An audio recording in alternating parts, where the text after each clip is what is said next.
Hi. അപ്പോൾ ഈ ഒരു വർഷം 2024 വർഷം കഴിയാൻ പോവാണ്. ഈ വർഷത്തിൽ ഒരുപാട് എന്താ പറയുക മലയാളത്തിൽ നിന്നും ഒരുപാട് 100 കോടി ക്ലബ്ബും കാര്യങ്ങളൊക്കെ വന്നു.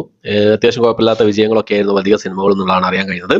അപ്പോൾ ഫസ്റ്റ് ഡേ കളക്ഷനിൽ ഏറ്റവും മുൻപന്തിയിൽ നിൽക്കുന്ന 5 സിനിമകൾ ഏതൊക്കെയെന്നുള്ളതാണ്. കേരള ബോക്സ് ഓഫീസ് ഗ്രോസ് കളക്ഷനിൽ ഫസ്റ്റ് ഡേ കളക്ഷനിൽ ഏറ്റവും മുൻപന്തിയിൽ നിൽക്കുന്ന സിനിമകൾ 5 സിനിമകൾ ഏതൊക്കെയെന്നുള്ളതാണ് ഇന്നത്തെ വീഡിയോ നമ്മൾ നോക്കാൻ പോകുന്നത്.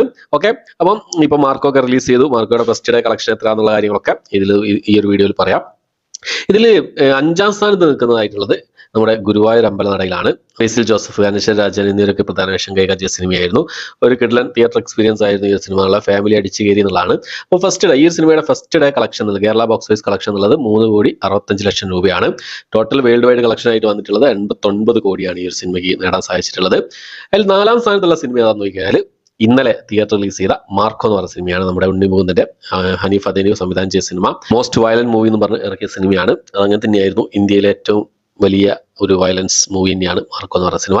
ഏതായാലും ഫസ്റ്റ് ഡേ കളക്ഷൻ ഈ ഒരു സിനിമ ഫസ്റ്റ് ഡേ കളക്ഷൻ ആയിട്ട് നേടിയിട്ടുള്ളത് കേരള ബോക്സ് ഓഫീസിൽ നിന്ന് നേടിയിട്ടുള്ളത് 4,45 ലക്ഷം രൂപയാണ് ഇപ്പോൾ അപ്ഡേറ്റ് വന്നിട്ടുള്ളത്. എന്നാൽ ഈ ഒരു സിനിമ 100 കോടി ക്ലബിൽ എത്തുമോ എന്നുള്ളതൊക്കെ നമുക്ക് കാത്തിരുന്ന് കാണാം. ഓക്കെ, അപ്പോൾ 3ാമത്തെ സിനിമ എന്നുള്ളത് നമ്മുടെ പൃഥ്വിരാജിന്റെ ലൈഫിലെ തന്നെ ഏറ്റവും വലിയൊരു സിനിമയായിരുന്നു ആടുജീവിതം എന്ന് പറഞ്ഞ സിനിമ. അത്രയും സാക്രിഫൈസ് ചെയ്തിട്ടായിരുന്നു അദ്ദേഹം ഈ ഒരു സിനിമ എടുത്തിരുന്നത്, അതിൽ അഭിനയിച്ചത് തന്നെ.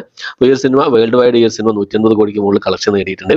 ഈ സിനിമയുടെ ഫസ്റ്റ് ഡേ കളക്ഷൻ എന്നുള്ളത് കേരള ബോക്സ് ഓഫീസ് കളക്ഷൻ എന്നുള്ളത് 5,83 ലക്ഷം രൂപയായിരുന്നു. 2ാം സ്ഥാനത്ത് നമ്മുടെ ലാലേട്ടന്റെ മലൈക്കോട്ടൈ വാലിബൻ എന്ന് പറഞ്ഞ സിനിമയാണ്. ഈ സിനിമ എന്നുള്ളത് തിയേറ്ററിൽ വമ്പൻ പരാജയമായിരുന്നു ഈ ഒരു സിനിമ എന്നുള്ളത്. അത്രയും ഹൈപ്പിൽ വന്നൊരു സിനിമ ആയിട്ട് കൂടി എന്താ പറയാ പ്രേക്ഷകർക്ക് ഒരു പ്രതീക്ഷ ഒരു സംഭവം ഈ സിനിമയിൽ നിന്ന് കിട്ടിയിട്ടില്ല എന്നുള്ളതാണ്. അപ്പോൾ ഈ ഒരു സിനിമയുടെ ഫസ്റ്റ് ഡേ കളക്ഷൻ എന്നുള്ളത് ഫസ്റ്റ് ഡേ കളക്ഷൻ തന്നെയായിരുന്നു ഈ സിനിമയുടെ ഏറ്റവും വലിയൊരു കളക്ഷൻ എന്നുള്ളത്.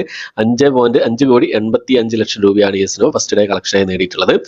വേൾഡ് വൈഡ് കളക്ഷനായിട്ട് ഈ ഒരു സിനിമ 29 കോടി 85 ലക്ഷം രൂപ മാത്രമേ ഈ സിനിമയ്ക്ക് നേടാൻ സാധിച്ചിട്ടുള്ളൂ.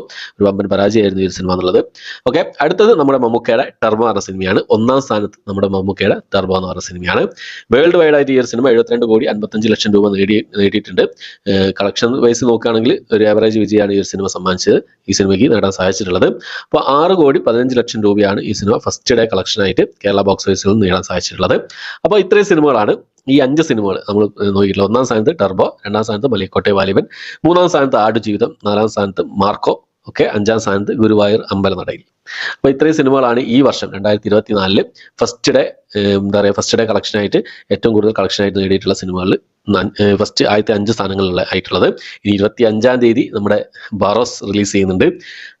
അതിന്റെ ഫസ്റ്റ് ഡേ കേരള കളക്ഷൻ എത്രയാവുന്നുള്ളത് കണ്ടറിയാം. ചിലപ്പോൾ ഈ ഒരു ആദ്യ 5 സ്ഥാനങ്ങളിൽ ആ ഒരു സിനിമ വരുമോ എന്നുള്ളത് നമുക്ക് കാത്തിരുന്ന് കാണാം. ആർക്കൊക്കെ പ്രതീക്ഷ ഉണ്ട് ആ ഒരു സിനിമ ഈ 5 സ്ഥാനങ്ങളിൽ ഫസ്റ്റ് ഡേ കളക്ഷനിൽ ആദ്യ 5 സ്ഥാനങ്ങളിൽ ബാറോസ് വരുമോ എന്നുള്ള കാര്യങ്ങളൊക്കെ ആർക്കൊക്കെ പ്രതീക്ഷ ഉണ്ടെന്നുള്ള കാര്യങ്ങളൊക്കെ കമന്റ് ബോക്സിൽ രേഖപ്പെടുത്താൻ ശ്രമിക്കാം. ഓക്കെ, അപ്പോൾ ഇത്രയാണ് ഇന്നത്തെ വീഡിയോ ഇഷ്ടപ്പെട്ടെങ്കിൽ ലൈക്ക് ചെയ്യാൻ, ഷെയർ ചെയ്യാൻ, സബ്സ്ക്രൈബ് ചെയ്യാൻ മറക്കാതിരിക്കുക. പുതിയൊരു വീഡിയോ ആയിട്ട് വരുന്നവരേക്കും ബൈ.